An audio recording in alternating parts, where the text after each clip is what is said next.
दिनांक 7/4/2025 रोजी माननीय जिल्हाधिकारी साहेबांना दिलेल्या निवेदनाप्रमाणे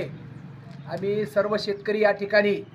सकाळी 11 ते 4 या वेळेमध्ये या ठिकाणी घंटा आंदोलनासाठी बसलो होतो। आमच्या ते शेतकऱ्याच्या जे प्रमुख मागणी आहेत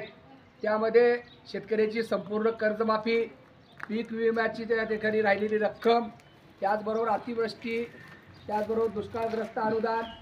शेतकऱ्याचं कृषी विभागाचं राहिलेलं विविध विभागाचं अनुदान, त्याचबरोबर ऊसाची बिलं या ठिकाणी शेतकऱ्याला आजपर्यंत मिळाली ती मिळावीत यासाठी आज आम्ही दिवसभर घंटानाद आंदोलन केलं। त्याचबरोबर या जिल्ह्याचे तत्कालीन जिल्हाधिकारी सचिन ओंबाशे साहेब यांनी आपल्या घराचा गैरवापर करून या जिल्ह्यामध्ये मोठ्या प्रमाणात भ्रष्टाचार या ठिकाणी महसूल विभागाच्या माध्यमातून केलेला आहे, त्याची SIT चौकशी करण्यात यावी ही सुद्धा आमची या ठिकाणी प्रामुख्याने मागणी आहे। त्याचबरोबर राष्ट्रीय महामार्ग 65 सोलापूर ते कर्नाटक सीमेपर्यंत हा रस्ता गेल्या 10 ते 11 वर्षापासून चालू असताना हा अर्धवट अवस्थेत असून त्यामुळे अनेक जणांना आपले प्राण गमावावे लागलेत आणि त्यामुळे त्या संबंधित अधिकारी जे आहेत, प्रकल्प संचालक राष्ट्रीय महामार्ग विभाग सोलापूर, त्याबरोबर त्या ठिकाणी ठेकेदार आणि टोल चालक यांच्यावरती मनुष्यवधाचा गुन्हा नोंद करावा ही सुद्धा आमची प्रामुख्याने त्या ठिकाणी मागणी आहे। आणि सगळ्यात महत्त्वाचं म्हणजे राष्ट्रीय महामार्ग 652 त्या ठिकाणी शीघ्र पोलीस दलाचा वापर करून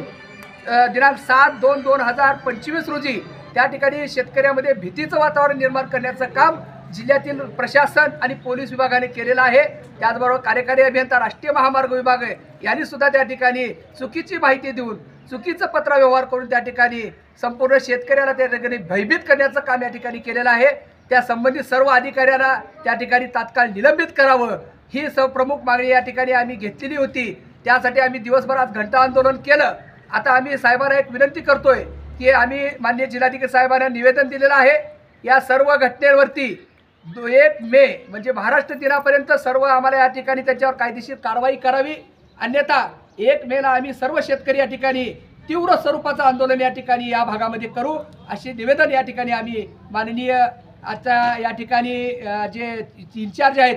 भोकरे साहेब, तर भोकरे साहेबांना आम्ही हे निवेदन देत आहोत। भोकरे साहेबांना विनंती आहे की आमचं जे म्हणणं आहे, आमच्या ज्या मागण्या आहेत त्या आपण जिल्हाधिकारी साहेबांपर्यंत पोहोचवाव्यात आणि आम्हाला त्या ठिकाणी न्याय मिळवून देण्यासाठी आपण आपल्या स्तरावर काम करावं अशी आम्ही आपल्याला सर्व शेतकऱ्याच्या वतीनं विनंती करीत आहोत। शेतकऱ्यांचा शेतकरी संघर्ष समितीचा शेतकरी संघर्ष समितीचा